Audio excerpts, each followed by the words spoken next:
কি সিচুয়েশন দক্ষিণবঙ্গে? দক্ষিণবঙ্গে তাপপ্রবাহের যে পরিস্থিতি চলছে, খুব একটা উল্লেখযোগ্য পরিবর্তন কিছু থাকবে না আগামী এক সপ্তাহে।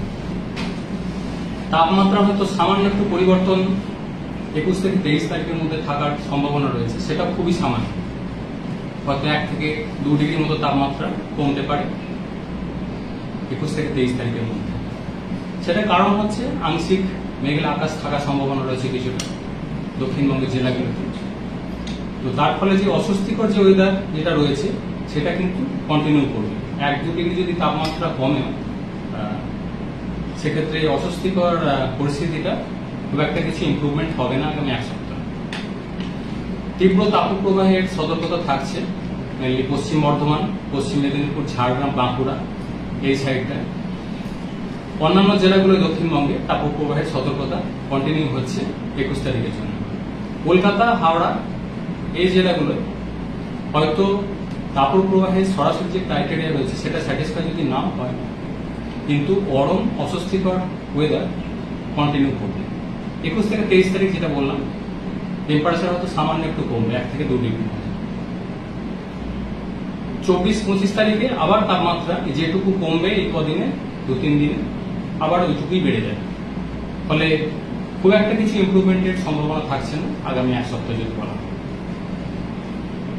উত্তরবঙ্গের জন্য মালদা, 2 দিনাজপুর এই জেলাগুলো 21 তারিখে তাপপ্রবাহের সতর্কতা থাকছে। 22 তারিখ নাগাদ হয়তো সামান্য একটু তাপমাত্রা আবার কমতে পারে, কিন্তু গরম অস্বস্তিকর ওয়েদার মালদা, 2 দিনাজপুরে 22-23 থাকবে। 24-25 তারিখে আবার বাড়বে দক্ষিণবঙ্গের মধ্যে। মালদা, 2 দিনাজপুরে 24-25 তারিখ নাগাদ তাপপ্রবাহের সতর্কতা থাকছে। অর্থাৎ উত্তরবঙ্গের জন্য 21, 24 এবং 25 মালদা, উত্তর দক্ষিণ দিনাজপুরে তাপপ্রবাহের সতর্কতা থাকছে। উত্তরের জেলাগুলো 21 তারিখে 2-1 জায়গায় বৃষ্টিপাতের সম্ভাবনা থাকছে উত্তরবঙ্গে। পরবর্তী কয়েকদিনে মেনলি দার্জিলিং, কালিম্পং এই সাইডটাতে 2-1 জায়গায় বৃষ্টিপাতের সম্ভাবনা থাকবে উত্তরবঙ্গে। দক্ষিণবঙ্গের ক্ষেত্রে আগামী এক সপ্তাহে বৃষ্টিপাতের খুব একটা কিছু সেরকম সম্ভাবনা নেই, তবে 22 থেকে 23 তারিখের মধ্যে 2-1টা জেলায়, বিশেষ করে হয়তো ঝাড়গ্রাম, পূর্ব পশ্চিম মেদিনীপুর এই সাইডটা বা পার্শ্ববর্তী এলাকায় 2-1 জায়গায় হালকা ধরনের বৃষ্টিপাতের কিছুটা সম্ভাবনা থাকবে, কিন্তু তার ফলে তাপমাত্রা কমে যাওয়ার মতো খুব একটা কিছু হবে না। গত কয়েক বছরের মধ্যে কলকাতার এই তাপপ্রবাহ বা এই তাপমাত্রা দেখা গেছে এর মধ্যে। কলকাতা পার্শ্ববর্তী অঞ্চলের কথা যদি বলা হয়, গতকাল ছিল সর্বোচ্চ তাপমাত্রা 40.2 ডিগ্রি কাছাকাছি। তার তাপপ্রবাহের কন্ডিশন স্যাটিসফাই হয়েছে। তার আগের দিন আরেকটু বেড়েছিল, সর্বোচ্চ ছিল আমাদের 40.8। যদি আমাদের পূর্ণ রেকর্ড দেখা যায় যে এপ্রিল মাসে এই সময় কিরকম থাকে, স্বাভাবিক এই সময় থাকার কথা মোটামুটি 36 ডিগ্রির কাছাকাছি বছরের এই সময় কলকাতা পার্শ্ববর্তী অঞ্চল। স্বাভাবিকের থেকে বর্তমানে প্রায় 5 ডিগ্রির মতো বেশি চলছে। হিস্টোরিক রেকর্ড যদি দেখা যায়, আমাদের কলকাতার পার্শ্ববর্তী অঞ্চলের সর্বোচ্চ তাপমাত্রা এপ্রিলে কত গেছে, সেটা 1980 নাগাদ।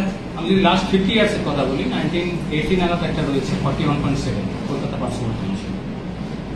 এছাড়া 2023-এ লাস্ট ইয়ার 41 ডিগ্রির কাছাকাছি একটা রয়েছে। 2016-তেও ছিল 41.3। এইরকম তাপমাত্রা থাকে। স্বাভাবিকের থেকে এটা অনেকটাই বেশি। কখনো কখনো তাপপ্রবাহের সম্ভাবনা তৈরি হয়, তখন তাপমাত্রা বেশি থাকে। তবে এখন যে স্কেলটা চলছে এটা লম্বা স্কেলই হতে চলেছে, কারণ যেহেতু বলা হলো আগামী এক সপ্তাহে খুব একটা ইমপ্রুভমেন্ট হবে না। কলকাতার ক্ষেত্রে হয়তো 22 আজ থেকে 21, 22 বা 23-এর মধ্যে তাপপ্রবাহ, সরাসরি তাপপ্রবাহের কন্ডিশন যেটা থাকে সেটা স্যাটিসফাই না হলেও গরম অস্বস্তিকর ওয়েদার কিন্তু কন্টিনিউ হবে। সর্বোচ্চ তাপমাত্রা কলকাতা পার্শ্ববর্তী অঞ্চলে আজকে হয়তো আগামী 3 দিন 39 থেকে 40-এর কাছাকাছি থাকবে। তারপর আবার 24-25-এ আবার একটু হয়তো 1 ডিগ্রি মতো হতে পারবে, 40-41-এর কাছাকাছি। তার মানে গত 50 বছরের হিসেব দেখলে এরকম অস্বস্তি বা এরকম চরম আবহাওয়া মাঝে মধ্যে থাকে। তবে এবারে স্পেডটা এপ্রিল মাসে এই স্পেডটা একটু হয়তো দীর্ঘ হতে ছিল, কন্টিনিউ এত হয়নি। এই স্পেডটা একটু দীর্ঘ হতে ছিল। পশ্চিমের জেলাগুলো যেহেতু বলা হলো যে তীব্র তাপপ্রবাহ রয়েছে কয়েকটা জেলা,